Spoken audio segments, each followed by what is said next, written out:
மக்களவைத் தேர்தலில் 40க்கு 40 தொகுதிகளில் வெற்றி பெற்றிருக்கும் நிலையில் அதற்கு வாக்காளர்களுக்கு நன்றி தெரிவிக்கவும் கருணாநிதி நூற்றாண்டு நிறைவாகவும் கோவையில் முப்பெரும் விழா இன்று நடைபெறுகிறது. அதில் பங்கேற்று முதலமைச்சர் மு க ஸ்டாலின் உரையாற்ற உள்ளார். விவரங்களை நிகரான நம்முடைய மண்டல தலைமை செய்தியாளர் குருசாமி, இந்த முப்பெரும் விழாவுடைய முக்கியத்துவம் என்ன?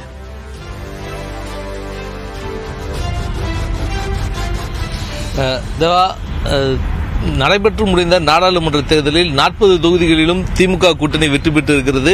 இந்நிலையில் இந்த 40 தொகுதிகளிலும் திமுக கூட்டணி வெற்றி பெற்றிருக்கக்கூடிய நிலையில் இதற்கு நன்றி தெரிவிக்கும் விதமாக முதல் கட்டமாக கோவையில் பிரம்மாண்டமான பொதுக்கூட்டமானது இன்றைய தினம் கோவை கொடிசியா மைதானத்தில் நடத்தப்பட இருக்கிறது. இதற்கான பிரம்மாண்ட ஏற்பாடுகள் செய்யப்பட்டிருக்கிறது.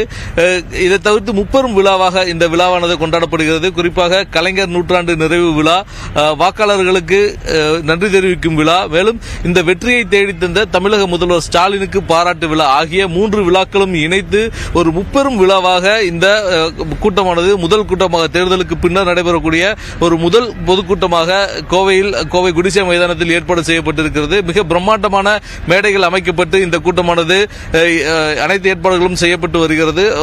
முக்கிய அமைச்சர்கள் இந்த மேடை வளாகத்திலிருந்து இந்த பணிகளை துரிதப்படுத்திக் கொண்டிருக்கிறார்கள். குறிப்பாக இந்த மேடையானது 150 அடி நீளம் மற்றும் 40 அடி அகலம் என மிக பிரம்மாண்டமாக வடிவமைக்கப்பட்டிருக்கிறது. இந்த ஒரே மேடையில் வெற்றி பெற்ற 40 நாடாளுமன்ற உறுப்பினர்களும் இந்த மேடையில் அமர வைக்கப்பட இருக்கிறார்கள். இதேபோன்று திமுக கூட்டணியினுடைய அனைத்து தலைவர்களும் இந்த மேடையில் அமர வைக்கப்பட்டு ஒரு மிக பிரம்மாண்டமான கூட்டமாக இந்த கூட்டமானது நடத்தப்பட இருக்கிறது.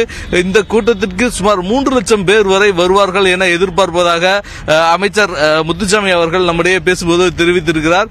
மிக பிரம்மாண்டமாக மேற்கு மண்டலம் மட்டுமின்றி தமிழகம் முழுவதும் இருந்து இந்த பொதுக்கூட்டத்திற்கு ஏராளமானோர் வரக்கூடிய வகையில் ஏற்பாடுகள் செய்யப்பட்டிருப்பதாக தெரிவிக்கப்பட்டிருக்கிறது. குறிப்பாக 28 ஆண்டுகளுக்கு பிறகு கோவை நாடாளுமன்ற தொகுதி திமுக வசம் வந்திருக்கிறது. அது ஒரு முக்கியத்துவம் வாய்ந்த ஒன்று விஷயமாக கருதப்படுகிறது. 28 ஆண்டுகளுக்கு பிறகு திமுகவினுடைய நாடாளுமன்ற உறுப்பினர் இருப்பதன் காரணமாக அதன் ஒரு முக்கியத்துவத்தை உணர்த்தும் விதமாக இந்த கோவையில் முதல் பொதுக்கூட்டமானது ஏற்பாடு செய்யப்பட்டிருக்கிறது.